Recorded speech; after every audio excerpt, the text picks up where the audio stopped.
Assalamualaikum. Waalaikumsalam. Masuk sana.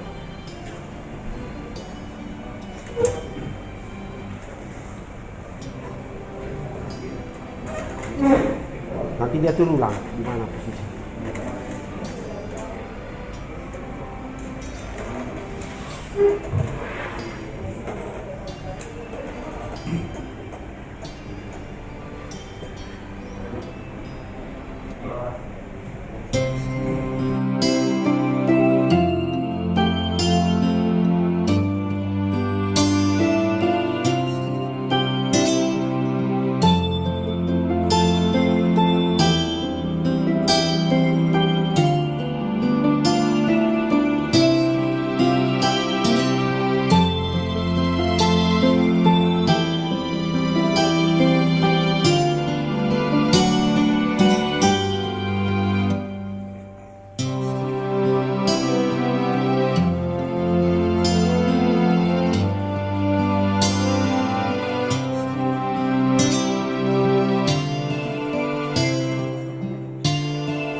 Izinkan kami memimpin pengantar untuk pertemuan hari ini karena Bapak Asisten 2 dalam hal ini di bidang perekonomian dan pembangunan lagi tugas ke Gorontalo Gorontalo dalam rangka pendampingan apeksi bersama Ibu Wakil Wali Kota. Nah, Bapak Ibu Kepala Dinas yang saya hormati, Bapak tim pendamping ahli, Bapak-bapak dari Direktur CNE dan jajarannya yang bersedia hadir pada pagi hari ini. Adapun hari ini adalah kelanjutan atau tindak lanjut dari pertemuan evaluasi BUMD yang telah dilakukan oleh Bapak Wali Kota pada bulan kemarin.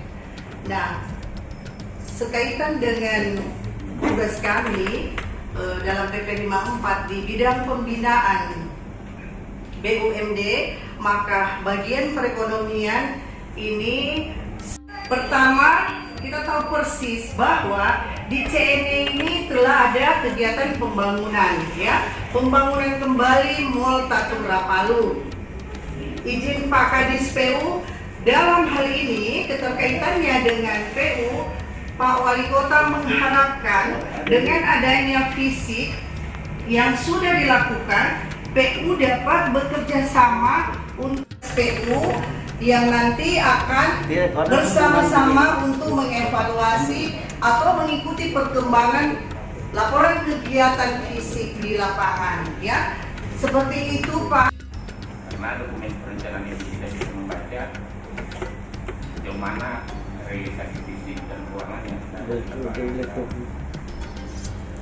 Itu Pak Wali menyampaikan kepada kami jadi undangan kembali untuk rapat sekarang ini. Untuk kita sudah bisa memberikan masukan, pertanyaan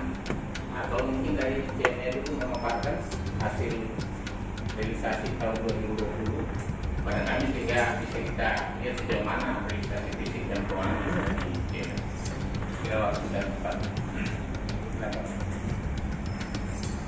Kita haturkan kehadiran Allah Subhanahu wa Ta'ala yang telah memberikan begitu banyak berkah, rahmat dan hidayah kepada kita semua, hingga pada hari ini kita sempat menghadiri undangan Bapak Wali Kota di ruangan Pantaya ini.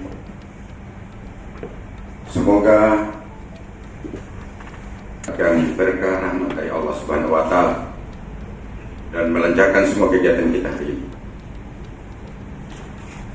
Yang pertama, undangan ini sama dengan surat tugas yang telah disampaikan kepada kita, yang dikirimkan dari surat tugas dari Pak Wali Kota ke PT CNE. Itu mulai kemarin mereka melakukan kegiatan verifikasi yang sama. Jadi saya kira kalau berbicara masalah evaluasi ini, karena sudah ada tim yang turun lengkap dengan teknisnya, ini akan memulai mengawali ini, karena yang tadi diminta secara teknis kita mulai dari pembahasan perencanaan itu. Mungkin kita dari PT CNE akan memulai mengawali ini, karena yang tadi diminta secara teknis kita mulai dari pembahasan perencanaan. Dengan ini saya persilakan untuk perencanaan memberikan pemaparan, diawali dengan Pak Asrul sebagai ahli geologi yang melakukan penelitian struktur tanah di PT CNE sebelum dilakukan pembangunan. Ini dilakukan dengan 3 metode.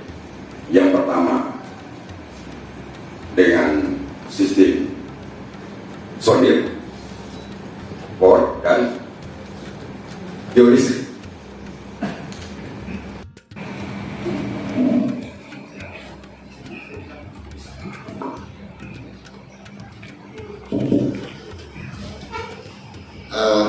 Terima kasih. Assalamualaikum warahmatullahi wabarakatuh.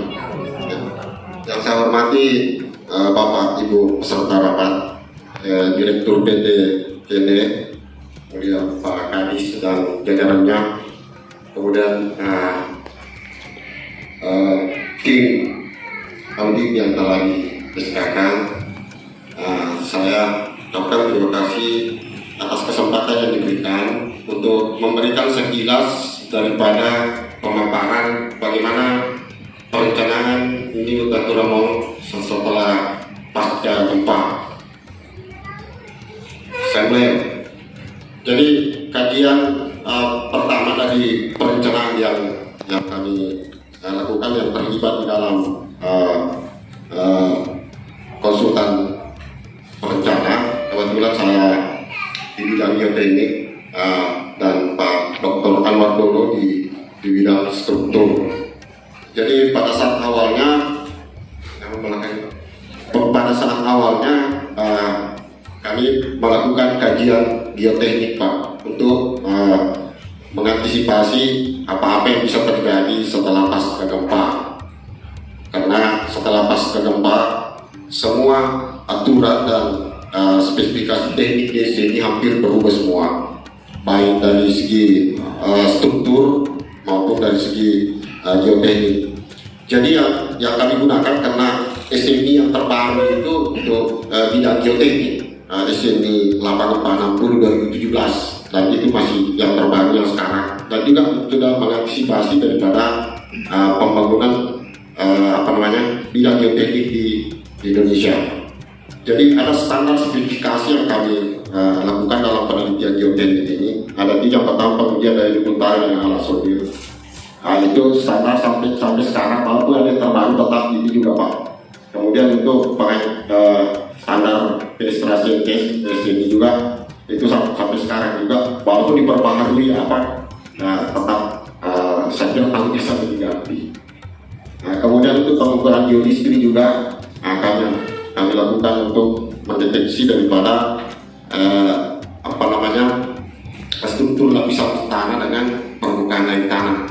Karena ada fenomena yang terjadi pada saat gempa ini yang mengagetkan kita semua, yaitu masalah likuifaksi. Ini likuifaksi juga yang terjadi di Palu adalah menurut penelitian dari Profesor Masur, itu ahli geoteknik di HAPI, setelah memaparkan presentasi di Bandung waktu saya itu juga, beliau mengatakan bahwa likuifaksi yang terjadi di Palu itu pada tanggal 28 September 2018 adalah likuifaksi yang paling ekstrim di dunia sejak adanya catatan sejarah yang diklaim oleh para peneliti, bahwa memang likuifaksi itu sangat luar biasa mengagetkan kita semua yang terjadi di kota Palu, kemudian di sekitarnya, terutama di sini juga di Banyuwangi, yang merupakan likuifaksi mengalir.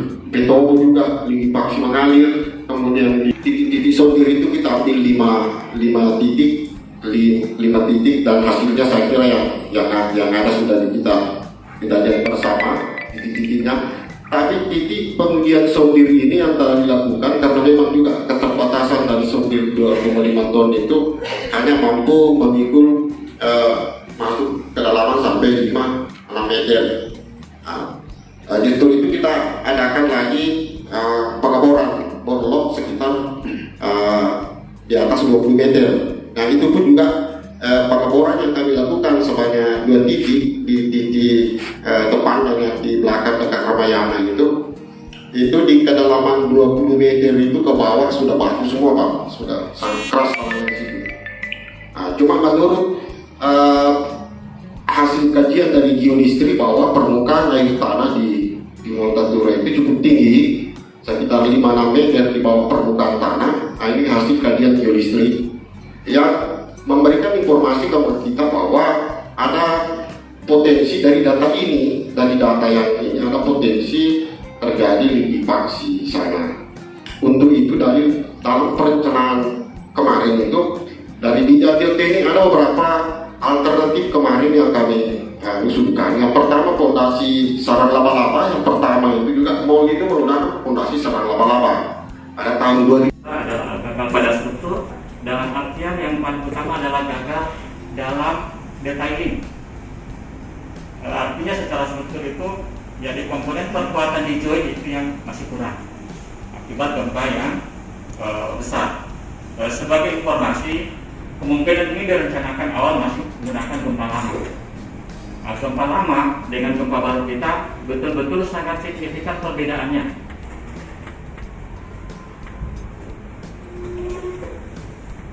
Ini teori-teorinya.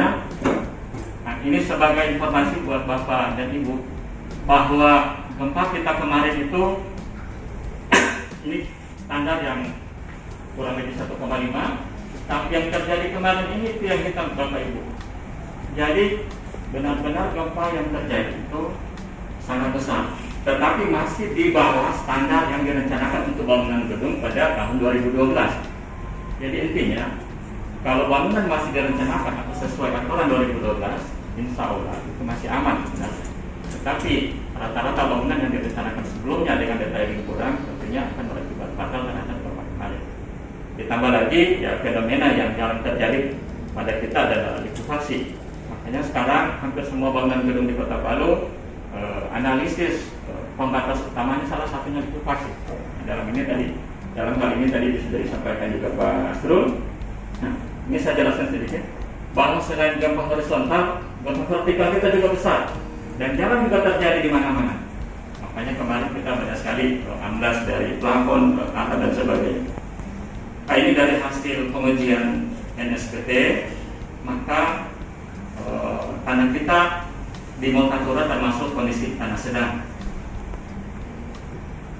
Ini respon-responnya.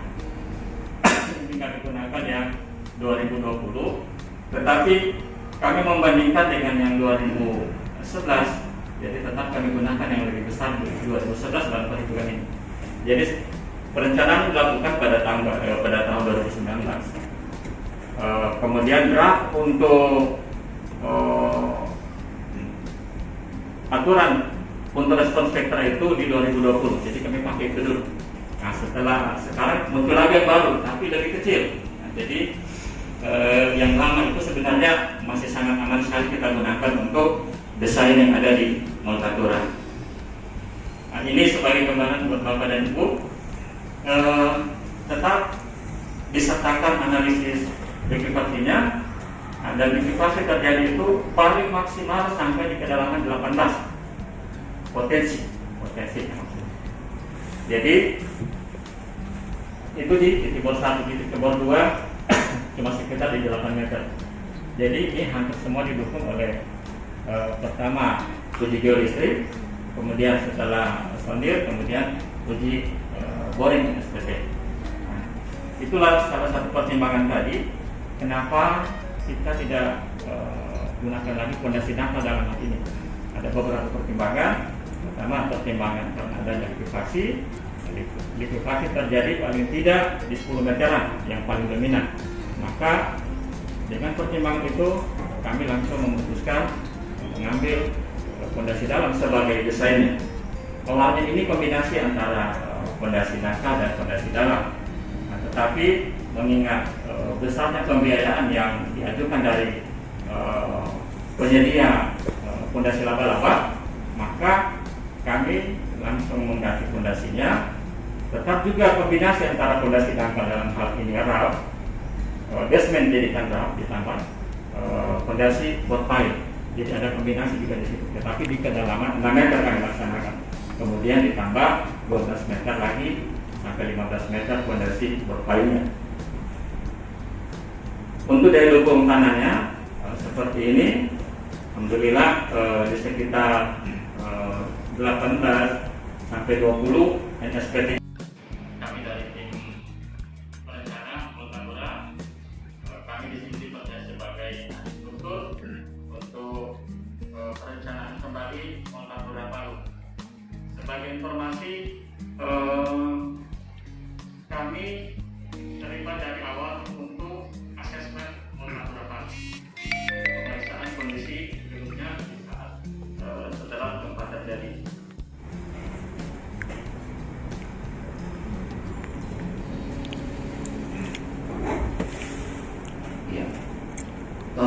Saya singkat saja Bapak-Bapak, harusnya latar belakang yang timbul bahwa kita menganggap bahwa mall itu adalah wadah yang insya Allah juga akan berdampak secara ekonomi, sehingga ini menjadi peran strategi yang harus dipikirkan oleh Pemda khususnya kawan-kawan dari CNI untuk segera melakukan rekonstruksi terhadap pembangunan Multatura Palu.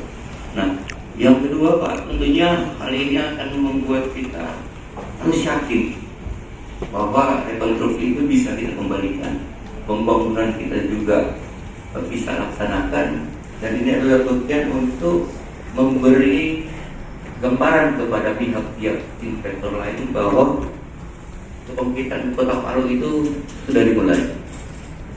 Dan kami juga berharap ini adalah bagian dari strategi pemerintah kota ke depan yang tentunya dipimpin oleh Pak Hadianto Rasid. Ini tentunya insya Allah bisa bersinergi, dan ini kehadiran Kota Palu ini bisa berefek dominan kepada pertumbuhan ekonomi Kota Palu.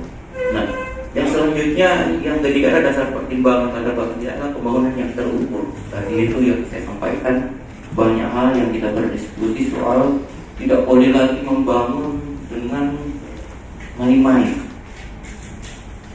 sehingga kami cukup banyak berdebat dengan beberapa ahli dalam rangka untuk menetapkan sistem struktur, dan pada akhirnya alhamdulillah sampai hari ini kawan-kawan dari tim perencana juga kami tetap mendampingi dalam rangka pembangunan infrastruktur yang alhamdulillah sampai saat ini masih berjalan. Landasan berpikir dan filosofinya tentunya adalah estetika yang standar Pak. Mall ini kalau kita bilang international style yang melihat, tetapi yang terpenting adalah fungsionalnya yang kita pikirkan bahwa ini adalah bisnis. Setiap dari meter persegi itu oleh pihak manajemen mengharapkan itu supaya diperhitungkan dengan baik. Selanjutnya rasional, ini juga yang tadinya teman-teman masyarakat juga mempertanyakan bagaimana mungkin mall yang kemarin 4 lantai tadi itu bisa roboh, saat ini dibangun 7 lantai. Nah, kami juga sudah melalui persidangan di ABG berdasarkan Perda nomor 6 kalau saya salah yang belum ada perubahannya, bahkan di lokasi Mall Tatura Paruhan ini masih bisa dibangun untuk 12 lantai, tetapi kita hanya 7 lantai, 2 basement dan 6 untuk ke atas. Nah, di dalam lantai seperti ini tentu ada sertifikat layak fungsi, itu akan kami bisa peroleh. Karena dalam pembangunan ini kami sangat ketat, tidak ada kompromi. Mungkin tim kami ini adalah lokal 100%, yang menunjukkan bahwa kami juga memiliki kapasitas dan kemampuan dalam rangka membangun gedung-gedung yang memiliki standar-standar teknis yang sangat tinggi. Nah, ini juga sebagai gambaran Pak, insya Allah pemanfaatan kami sangat percaya bahwa insya Allah dimanfaatkan dan akan lulus sertifikat dari seluruh elemen yang terkait dengan persyaratan itu kami selalu lakukan di lapangan. Selanjutnya saya ingin menggambarkan ilustrasi Pak, semangat bagaimana ada efisiensi dalam pembangunan. Miliar membagi dengan 54.000, bangunan ini bisa dibangun dengan 6.400.000 sekian per meter. Itu masih sangat murah Pak. Kita memegang standar dari provinsi terhadap tipe A, tipe B, dan tipe C bangunan, ini adalah bangunan khusus dan masih sama. Ini kami terbukti dengan mampu bernegosiasi dengan pihak yang lain. Ketika ketika fondasi serang apa-apa, kita ingin bernegosiasi soal harga itu dengan penawaran 33 miliar. Hari ini kita bisa membangun 13 miliar untuk fondasi dengan 661 titik, dan itu kami memahami kedalamannya setiap titik, kami mengetahui mutunya sampai kepada perhitungan semua. Insya Allah tidak ada yang terlewatkan dari supervisi.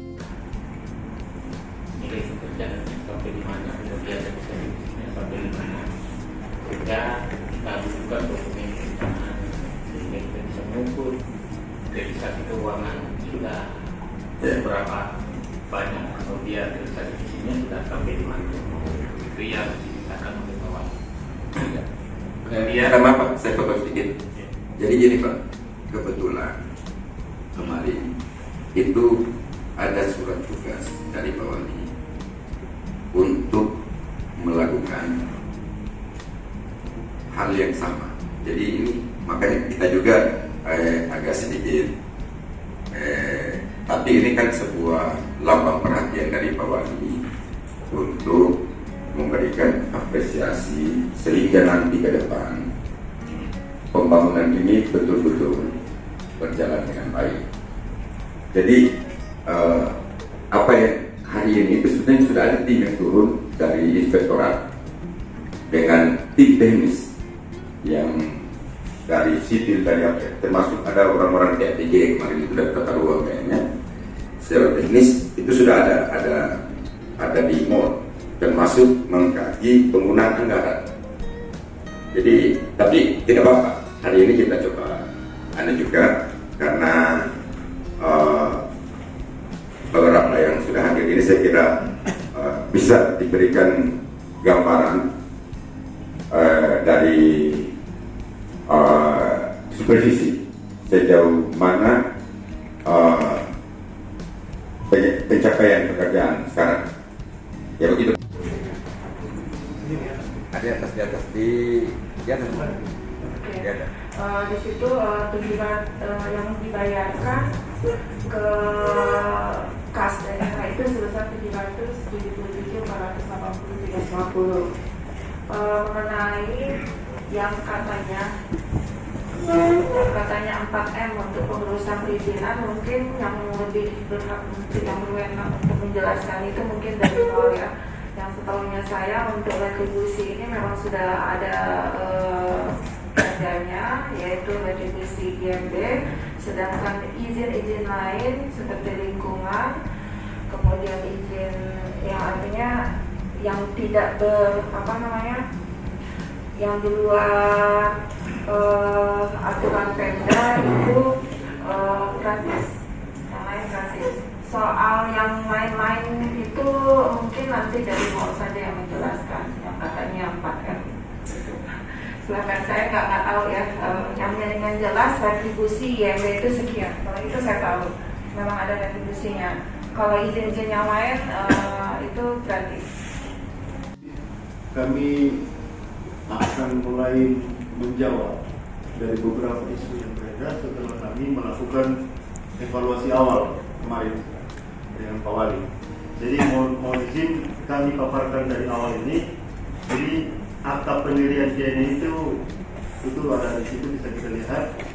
Terus masa jabatan Dewan Komisaris dan Direksi itu pada RUS luar biasa perseroan terbatas tanggal 22 September 2018 sebagaimana tertuang dalam akta nomor 10 tanggal 30 Oktober 2018 yang dibuat oleh Representatif Charles dengan masa jabatan 5 tahun dari 2018 2023 merupakan dimaksud. Jadi ini Dewan Komisaris dan Dewan Direksi yang ada di PT JNE sekarang. Nah, dasar hukum kita itu Undang-Undang 40 tahun 2007 tentang perseroan terbatas. Baik, ini aset yang sudah kita paparkan kemarin. Terus Pak Wali, nilai properti ini nilainya sekitar 76 miliar setelah dilakukan appraisal kemarin 2020. Nah, ini yang ada juga pertanyaan mengenai PHK karyawan. Nah, kenapa sih ada PHK karyawan dan totalnya besar sampai 1,2 miliar? Baik, kami akan mulai menjelaskan pasca bencana 2018 September itu, Oktober sampai Februari itu kita terpaksa merumahkan karyawan. Nah, kita koordinasi dengan Dinas Tenaga Kerja waktu itu, kita tetap koordinasi. Memang tidak ada landasan hukum kita untuk merumahkan orang. Kita sebenarnya punya total karyawan ini hampir 300 Pak. Hampir 300 orang itu, beruntungnya 200 lebih itu kita pindah ke 3 kan, baik security maupun cleaning service. Tapi mereka juga tetap menuntut kita supaya sampai hari ini mereka harus diperhatikan. Nah, kami tetap jawabannya bersabar. Baik, saya kembali ke sini. Di Oktober saya kira sudah ya. Nah, jadi perhitungannya kenapa dia besar, Pak? Jadi perhitungannya itu kita pakai dasar Undang-Undang Tenaga Kerja, ada di pasal 156. Rumusnya seperti ini. Contoh perhitungannya kita begini. Misalnya ada nomor 1 tadi sampai 200 juta. Nanti bisa kita seperti saya bahas di beberapa pada hari ini. Kalau kita adalah ST2. Sebenarnya kapasitas saya selaku pembantu daripada wali kota yang mengendalikan infrastruktur kehidupan seperti itu, ya.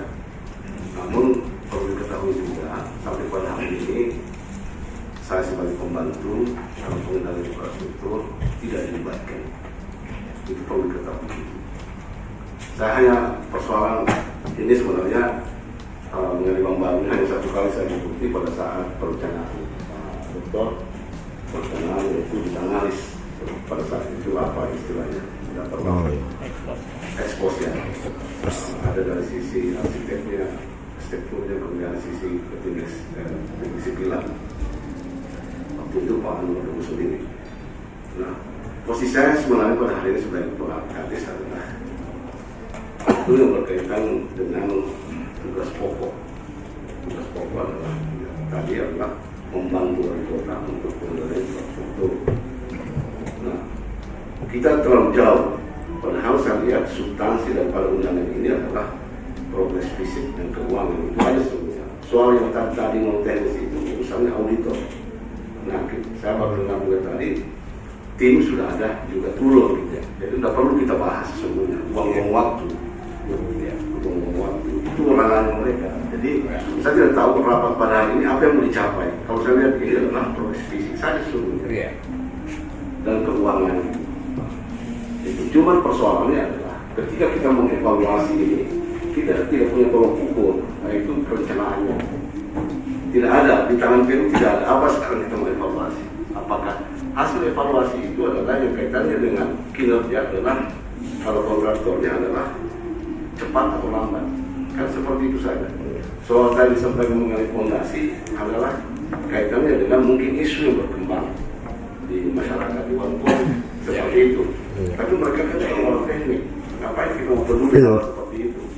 Itu kan hanya buang energi saja. Nah, saya melihatnya, saya hanya di sini menyarankan saja.